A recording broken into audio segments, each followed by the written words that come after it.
Pernah nggak sih kita lihat seseorang yang penampilannya berubah drastis atas nama hijrah, terus kita jadi mikir, emangnya itu aja udah cukup? Nah, hari ini kita bakal coba kupas tuntas buku Ketika Hijrah Hanya Penampilan dari Nor Kandir buat cari tahu jawabannya bareng-bareng. Buku ini tuh langsung nanya ke kita di awal, sebuah pertanyaan yang dalam banget. Sebenarnya, perjalanan yang kita sebut hijrah ini mau dibawa kemana sih? Apa tujuan akhirnya cuma sebatas mengubah apa yang kelihatan dari luar aja? Oke, sekarang kita masuk ke intinya nih. Buku ini langsung membedah perbedaan antara hijrah yang cuma kayak ganti kostum, sama hijrah yang benar-benar mengubah diri kita dari dalam. Coba deh kita lihat perbandingannya, ini jelas banget bedanya. Hijrah yang sejati itu soal hati, titik. Bukan soal pindah tempat tinggal, ganti gaya baju, atau cari komunitas baru. Esensinya tuh perpindahan dari yang tadinya nggak suka taat, jadi cinta sama ketaatan. Dari yang tadinya terasa berat, sekarang jadi nikmat. Dan Al-Quran ngasih kita sebuah perumpamaan yang wow, nusuk banget. Kayu yang tersandar. Ini tuh peringatan keras. Jangan sampai kita kelihatan kokoh, kelihatan indah di luar, tapi ternyata di dalamnya kosong melompong, rapuh, tanpa ada isi iman sama sekali. Terus, emangnya kenapa kalau hijrah cuma fokus di penampilan? Apa bahayanya? Nah, disinilah letak jebakan yang paling sering nggak kita sadari. Penyakitnya ini namanya ujub, yaitu perasaan kagum sama diri sendiri. Bisikan-bisikan halus yang bilang, wah, aku sekarang udah keren nih, udah lebih baik. Nggak kayak mereka tuh. Hati-hati, ini racun yang mematikan pelan-pelan. Dan jangan main-main, bahayanya ini serius banget. Nabi kita udah ngingetin, sekecil biji sawi aja ada sombong di hati, itu udah cukup buat jadi penghalang kita masuk surga. Serius banget kan masalah ini? Jadi, poin utamanya balik lagi ke sini. Allah itu nggak ngelihat casingnya, tapi dalmannya. Hati dan amalan kita, nah itulah yang jadi standar penilaiannya.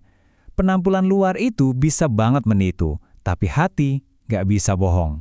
Oke, kalau gitu gimana dong cara bangun pondasi hijrah yang benar? Yang kokoh dan nggak gampang goyah. Yuk kita bangun dari dasarnya. Hadits ini pasti udah nggak asing lagi kan di telinga kita?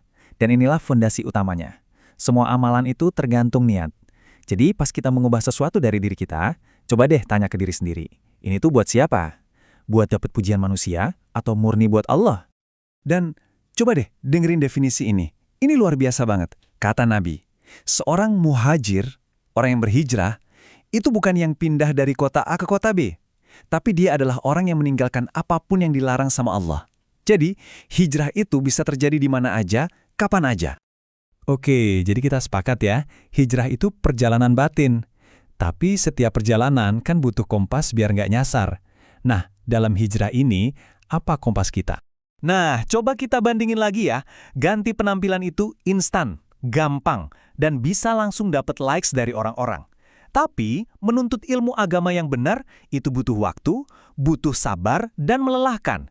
Tapi coba lihat ganjarannya. Bukan pujian fana dari manusia, tapi derajat yang tinggi di sisi Allah. Makanya, Al-Quran ngasih arahan yang jelas banget.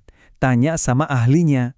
Artinya, kita harus belajar dari guru yang benar, yang punya sanad ilmu, bukan cuma ngandelin kutipan-kutipan di media sosial atau potongan video pendek yang kita nggak tahu siapa sumber aslinya. Oke, pertanyaan berikutnya, apa sih bukti nyata kalau hijrah kita itu beneran berhasil? Apa tolak ukurnya? Dan ternyata jawabannya itu akhlak. Misi utama Nabi kita diutus itu ya ini, menyempurnakan akhlak. Bukan cuma soal ritual, bukan cuma penampilan, tapi karakter. Itulah buah dari hijrah yang sejati. Ada satu kisah nih di buku ini yang benar-benar bikin mikir. Tentang seorang wanita yang ibadahnya luar biasa. Sholat malamnya rajin, puasanya kenceng, sedekahnya nggak pernah putus. Kelihatannya sempurna kan? Tapi, ada satu tapinya. Ada satu kebiasaan jelek yang sepele tapi ternyata fatal. Dia sering nyakitin hati tetangganya pakai lisannya yang tajam. Dan vonis dari Nabi itu tegas banget, nggak ada tawar-menawar. Beliau bilang, nggak ada kebaikan padanya, dia itu penghuni neraka. Ini pelajaran yang pahit banget buat kita.